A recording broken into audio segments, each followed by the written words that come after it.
The finest refrigerator you could buy this year? Chances are it was manufactured long before your children arrived. The most reliable washing machine, the ultimate 6 seconds vacuum, the unbeatable stand mixer. They are tucked away in basements, garages, listed on Facebook Marketplace, lurking in the far corners of Goodwill, and waiting in estate sales in nearly every city across the country today. Their price is often lower than what you are about to spend on a brand new model, and they will endure at least 3 times longer. Yet, almost nobody is pointing you to where these machines are hiding. I'm about to take you through every avenue I've discovered for finding vintage appliances that outperform anything currently sold, how to inspect them before handing over your cash, which types are genuine treasures, which ones are better left alone, and the single question I always pose to sellers before committing. If you've noticed the trend over the past decade, it's clear. Around 2010, the appliance industry shifted. Instead of creating durable machines, companies started designing subscriptions, sealed drums, proprietary circuit boards, and software that ties replacement parts to the manufacturer. Control panels were engineered to fail shortly after warranty expiration. Machines built before that era were entirely different. Take a washing machine from 1985 as an example. It has just 4 essential components: a motor, a switch, a belt, and a tub. When something fails, a technician can fix it in an hour using only a screwdriver. Parts are standardized, controls are mechanical. There is no chip that can burn out, no app that will stop supporting your device, no software update that suddenly ruins the machine on a weekday morning. This is not nostalgia, it's pure engineering. Older appliances were constructed by makers who expected to stand behind their product. They were created at a time when companies competed on longevity, not on shortening warranties. Repairability was standard, not an afterthought, and they are everywhere. Most people selling them have no idea what they possess. Estate sales are the ultimate goldmine. Here's how they work. Someone passes away, and the family, often living out of state, hires a company to clear the house. Everything inside gets tagged with a price. The kitchen, the laundry room, the basement, the garage. Perhaps a washer that has handled 2 loads per week for 35 years, a refrigerator humming since 1991, a KitchenAid mixer kneading bread every Sunday since the Carter administration. Families rarely understand the value. Estate sale companies often do not specialize in appliances and price entire kitchens in minutes. You can find a pre-200 Maytag priced at $75, a Hobart-era KitchenAid at $90, or a functioning Kirby vacuum for $40. These are not auction results, they are clearance prices. You can locate these sales through estate sales, net or estate sale.com, both of which display all sales within 50 miles of your zip code with photos, dates, and addresses. Get there early on Saturday mornings. Appliances of high quality are gone within the first 90 minutes. Facebook Marketplace is another prime hunting ground. It hosts the largest volume of used appliances nationwide, often listed by people who have no idea of what they own. Here's how it plays out in reality. A daughter helps her mother move into assisted living. A 1990 Maytag washer sits in the laundry room. She posts it for $80 because that feels fair, unaware the machine costs $700 new, or that it is likely the last washer her mother will ever own. Search using terms such as vintage washer, old fridge, pre-200 Maytag, dependable care, and Speed Queen used. Set the radius to 50 miles and check every few days. When messaging sellers, ask 3 essential questions: the age of the item, whether it operates properly, and the reason for selling. The third answer often tells the whole story. If they respond that Mom passed, we are downsizing, or we moved into a place with its own appliances, the machine is probably reliable. If the reason is it started making a noise, it's better to walk away. Craigslist caters to an older audience and complements Marketplace's volume, presenting opportunities to find well-maintained machines from previous decades. By understanding where to look, what to ask, and how to act quickly, you can secure appliances built when quality was the standard, longevity was expected, and repair was simple. These are machines engineered to outlast any modern counterpart by decades, waiting quietly in plain sight for the patient and informed buyer. On Craigslist, most appliance sellers are typically 55 years old or older. They list less frequently and set firmer prices. The items themselves are often in superior condition since the owners actually use them. Competition is lower because younger buyers rarely check Craigslist anymore. To explore, visit the appliances section in your metropolitan area and sort the listings by oldest first. Often, the best bargains come from those who struggle to upload photos properly. Thrift stores and Goodwill are the next treasure troves. This is where smaller kitchen gems live. Think Pyrex adorned with snowflake patterns, the kind made prior to 1998, borosilicate glassware that withstands heat without shattering, stainless steel percolators from the 1960s, Sunbeam radiant control toasters dating back to the 1950s, cast iron skillets seasoned through 3 generations of someone else's family. Most of these shops treat them as ordinary kitchen clutter.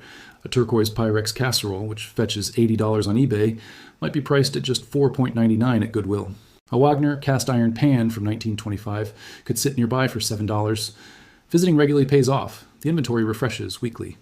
The first hour after doors open on Saturday is prime hunting time. Independent appliance resellers are another option. These are the people with warehouses at the edge of town, buying older machines, refurbishing them, and selling from a yard full of working units. Nearly every metro area has at least one, often run by a man in his 60s who has spent 30 years fixing appliances.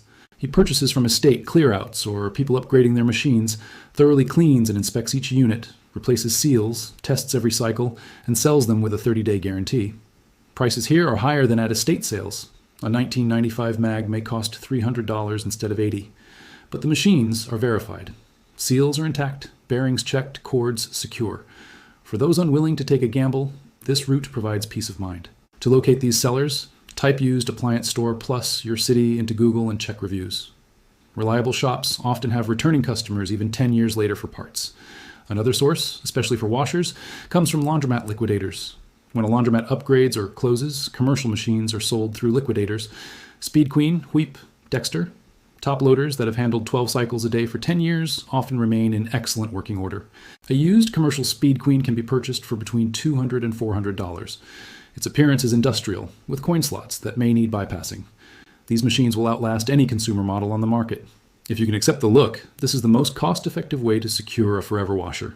But not every secondhand appliance is worth buying. Some categories are golden, others are a waste of time. For refrigerators, seek top freezer models built between 2000 and 2012. Featuring a mechanical thermostat, without an ice maker or Wi-Fi. These can easily last 10 to 15 more years at around $200. Mag washing machines from the Dependable Care series, particularly models starting with LAT or PAV, are excellent.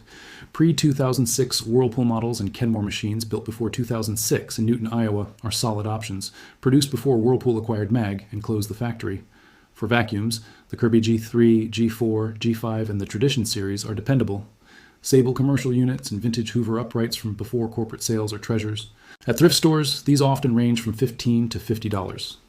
A repair service for 40 more can turn one into a machine that may be passed down through generations.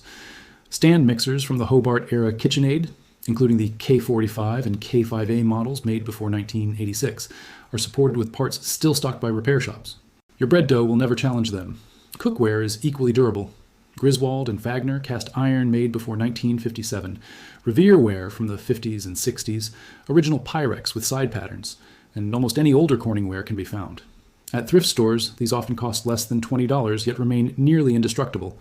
Toasters, such as Sunbeam Radiant control models, T20, T35, T40, and VT40, are 60-year-old machines equipped with technology superior to anything on store shelves today. Some appliance types are better left alone. Dishwashers, for instance. Water lines and seals on a 30-year-old machine are usually worn out. The headache outweighs any savings. Microwaves are another trap. Vintage units rarely justify the cost of repairing the magnetron. Opt for a new unit, preferably a true inverter model. Whether it's Samsung or LG, the year does not matter. The internal parts were never built to be serviceable. You cannot buy your way around flawed design. Coffee makers with electronic boards fall into the same category. Control boards from the 1990s are no longer produced. A French press or mocha pot is the safer alternative. Before paying, take 10 minutes to test the machine. Ask the seller to plug it in and run a cycle. Listen carefully to the motor. A healthy motor hums steadily. It should not click, rattle, or grind. Ordinary operation is a good sign. Inspect the power cord for cracks, frays, or exposed wires. A damaged cord is a $40 repair at any appliance shop, but if it has been wrapped in electrical tape, it's a warning that the rest of the machine may have been neglected. Examine refrigerator seals by closing the door over a dollar bill. If it slides out easily, the seal is worn. On washers, check the rubber gasket around the door. Mold or minor tears are normal wear, but large missing sections indicate a problem. Locate the manufacturer date, usually on a sticker inside the door at the back or underneath the unit. The ideal range for major appliances is between 2020 and 2012. Older than that, and parts may be hard to find. Newer than that, and you face sealed drums and locked boards. Always ask one crucial question. Why are they selling it? The answer reveals everything. If they are moving, downsizing, or replacing the machine, it's likely safe. If it's because problems started, walk away. If you spot an excellent machine, consider buying a second unit for parts. Even a non-working one for $50 at a garage sale can provide belts, switches, and hoses, a cheap form of insurance for a 20-year investment. Think about individuals like Sylvia, 72 years old, who spends weekends scouring garage sales, secondhand stores, and consignment shops. She doesn't buy for herself. She already has everything she needs. Instead, she shops for family and friends, securing quality pieces for them. When someone in her circle requires a reliable kitchen tool, she has one ready at cost. She does not profit. She simply enjoys helping others access durable, lasting items in a world built for disposability. Consider the numbers. A new refrigerator from a big box store costs $800. If it lasts 6 years, that's $133 per year. A 2008 top freezer refrigerator from Facebook Marketplace may cost $200. If it has 10 to 15 years of life remaining, let's call it 12, that amounts to only $16 per year. The vintage option costs roughly 8 times less annually, without a fragile touchscreen failing when a capacitor dries out. This is the math the industry never wants you to consider. Now you have the full roadmap, the list of places, the right questions, and the tests to run before spending a dime. Next Saturday morning, pick one location, a single estate sale, a marketplace listing, or a thrift store en route to the grocery store, and go look. You don't need to buy what the showroom insists is necessary. Think about your own finds. Maybe a cast iron pan from a yard sale, a Kirby vacuum inherited from an aunt, or a toaster that has survived 3 decades on different countertops.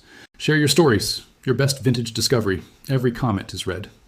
There's a quiet thrill in finding what was built to last in a disposable world and in passing it along.